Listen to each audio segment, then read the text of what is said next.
sa kataas sa atong ebanghelyo para nako ang usa sa mga sentro kaayo nga mensahe nga maoy makapalipay nato mo nang gipili sa tingali ning pagbasaha para niining Litary Sunday mao ang reconciliation kana bang panag-uli, panagsumpay, pagbalik. Lingi ay mong tupad ing naway nga putol sa inyo, naway nga bugto, way na putol. Pila ka kabuok ron banag asawa wa na magtagdanay. Pila ka kabuok ron mga managsuon wa na magtagdanay. Pila ka kabuok karon mga managsilingan wa na magtagdanay. Mga office mates, mga classmates, apil na sad ang mga crushmates wa na magtagdanay. Pila sa kakabuk pari karon ang wa na magtagdanay. Mga madre wa na magtagdanay. Og labaw tanan pila ka buok mga politicians karon ang wa na magtagdanay, nagsige nagdinaotay. Makaguol gid nang maputol ang atong relasyon mga igsoon. Ang amahan sa gitawag nato prodigal son nasakitan kay giputol sa anak ang iyang relasyon sa iyang pamilya. Gikuha niyang iyang bahin, nilangyaw siya glayo o giwaldas niya ang kwarta. Kining makaputol sa relasyon ang murag gunting wa gilain kana giyong sala. Ang sala mo na kon gusto ta nga malipay kay ang dako kayong kalipay kana magyong masumpay og balik atong relasyon, reconciliation. Unahon gid nato pag atubang ang atong sala nya magbasol ta og mobiya sa sala. Mao na ang anak nga buangon kayo nakahuna-huna sa iyang sala sa dihang naglisod na siyag maayo kay kini manggong sala mga igsoon gawas nga muputol na siyag relasyon mudaot og mopatay pagid nagkinabuhi nya kining word nga kinabuhi duha ni kabuk meaning existence og joy or kalipay. Naidaghan nato dinhi buhi pa gaginhawa pa pero wa nay kalipay. Kana gipatay na sa sala ang iyang kinabuhi nga ang meaning kalipay. Gilingay mong tupad ang di mulingi patay na. Lingi ay mong tupad ing na happy ka ing na happy ka karon. Naagi mga naong nga wa gyud mulingi patay na patay na. Naghambin og mga kasakit kay naidaghang nga putol nga relasyon. Malipayon kaha si Marcos team karong panahon na malipayon sila. Ambot lang si Duterte team malipayon karong panahon na. In general ang atong mga kandidato, mga kaning kandidata, mga kanini ang mga independente ug naay partido malipayon ka sila karon. Adtong March 28, 2 days ago nag-birthday si President Duterte. Gipakita dito nga sa atong social media mo ni nakanindot kay makakita tas tibuok kalibutan in just one click. Nakita nato diha sa social media nga tibuok hapit ay ingnon talang tibuok kalibutan kay tibuok Pilipinas pod pasabot majority sa mga lugar sa Pilipinas ug daghan kaayong mga nasod nga naay mga Filipinos OFW nang gawas ug naghimog prayer rally ug celebration para sa birthday ni former President Rodrigo Duterte.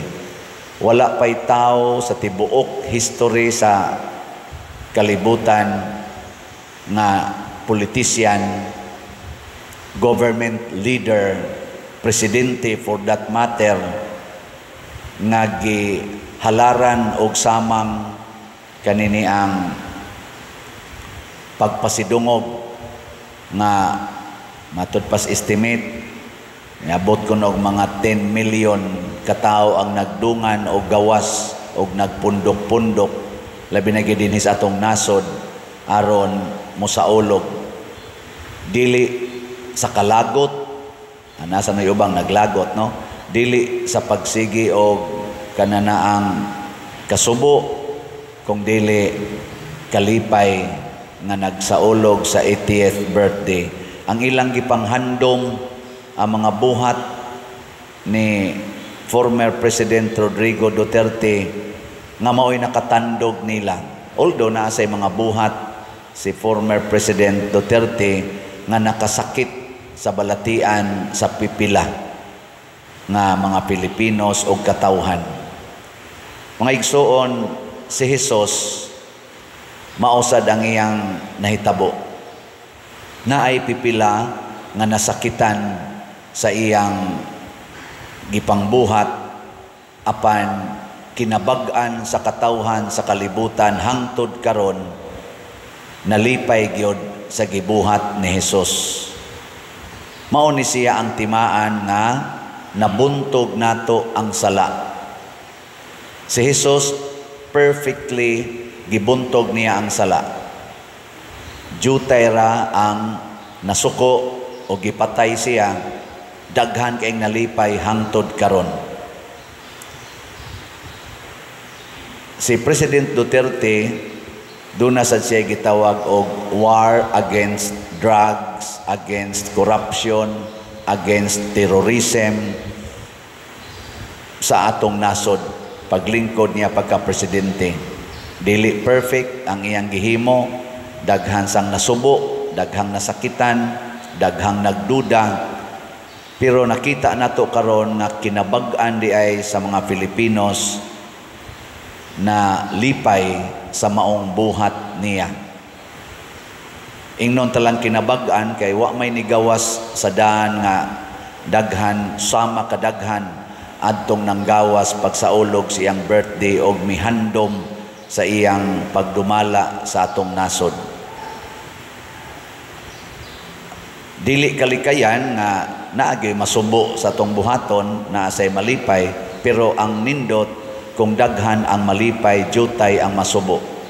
Sa gibuhat sad sa amahan dinhi sa atong prodigal son nga istorya, daghan kay nalipay ang ilang mga tao, nagsayaw apil na tong iyang anak didto sa ilang balay, pero dunay usa nga wa malipay.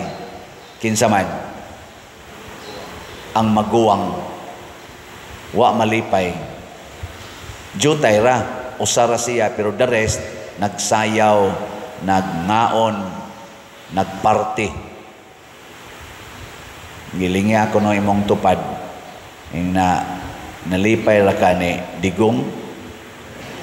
Nalipay ra ka digong na. Mao na ang una day natong tan-awon mga igsoon sa atong kinabuhi kanig yung pagbuntog og sala.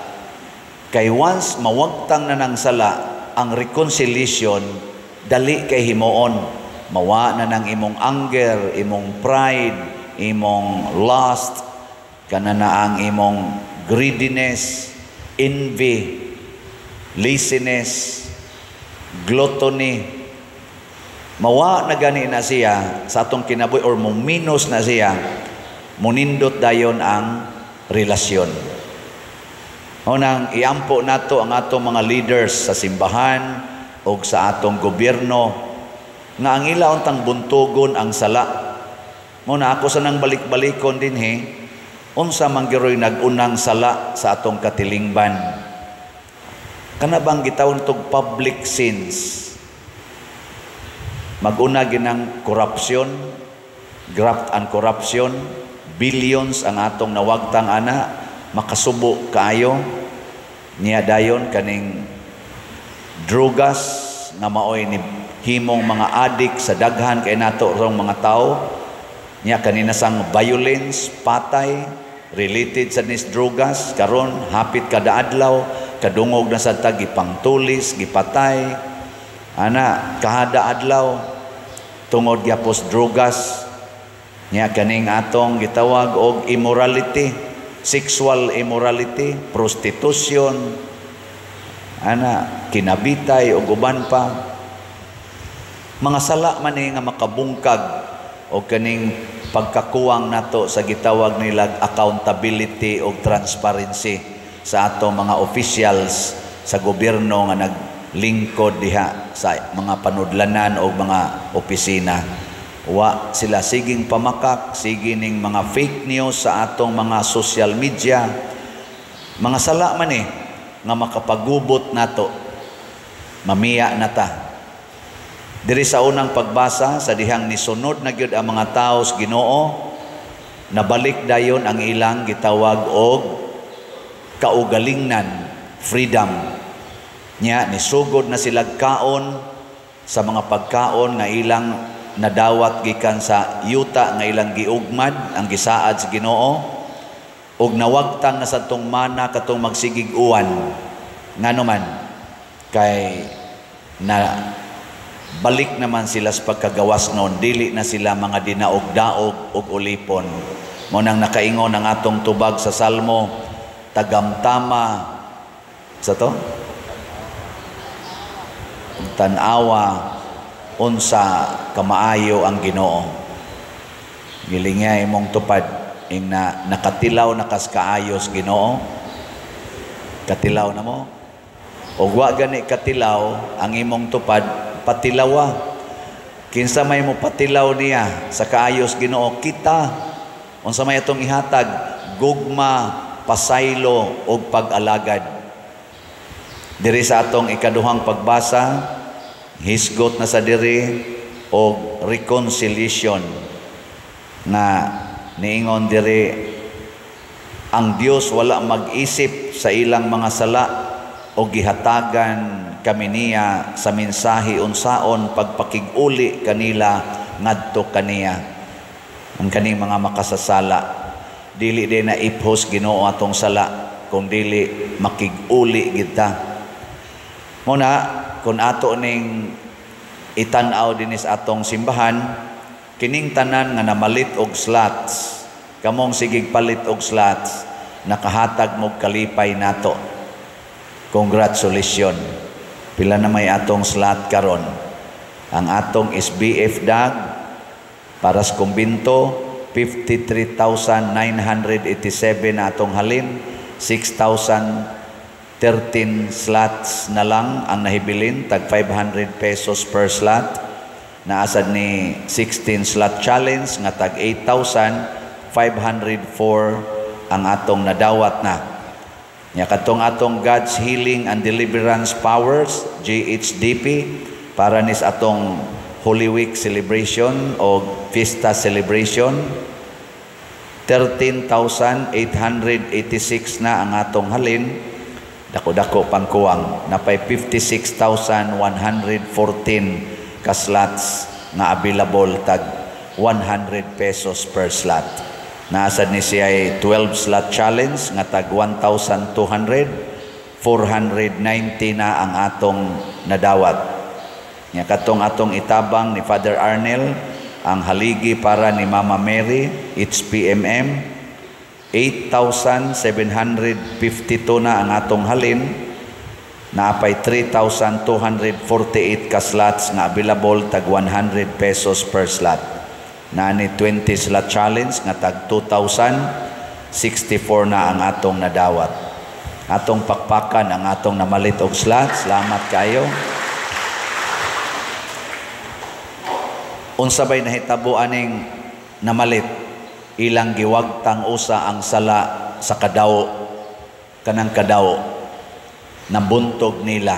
Congratulations. Lipayon mo sa Ginoo. Atong iyampo ang atong mga official sa gobyerno o kaning mga kandidato nato nga unta mamiya sila sa sala. Ug ang ato sang pilion nga mga kandidato kana gyung mobiya og sala. Unsao man nato pag ilang i-condemn sa ila karong mga pangumpanya diha nga makita nato social media, kana bang kinasing-kasing nga ilang i-condemn ang mga public sins. Labi na ning corruption, drugas, violence, hunger, lack of transparency, mga social evils man ni siya, o mga immorality, etc. I-condemn gani na nila pasabot ang ilang kasing-kasing wa mo uyon anang mga sala. Nya mo ni atong butaran, katong dili mo condemn, ato na lang sa ato silang papahuwayon. Aron nga dili mo samot kagrabe ang pagkabahin-bahin nato, pagkabungkag nato. So atong tan-awon ang ilang kinabuhi aning mga nanagan karon. Unya sa ato sang kinabuhi dinhi sa simbahan, niya na magita simbahan, ato sang tan-awon ning atong kinaiya, ni haom bagyod sa kinaiya ni Kristo. Sa atong ebanghelyo, ningon ang Papa, dong kining imong igsuon nawala, napalgan karon, namatay, nabuhi karon. Malipay unta ta kung dunay mga makasasala nga mobalik sa simbahan. Dili kay masuko noon ta. Kinsa ninyo dinhi ang malipay kung naay kriminal, labi na gitong nagpatay sa imong igsuon or sa imong anak, unya musimba karon, unya magkatupad pagid mo lingkod, kinsa nimo ingon, peace be with you. Mana ka? Or bisan na lag minus-minusan na tog jutay, kabit sa imong bana kaniadto, unya nagkatupad mo lingkod, moingon kang peace be with you. Congratulations kung imo nang buhaton.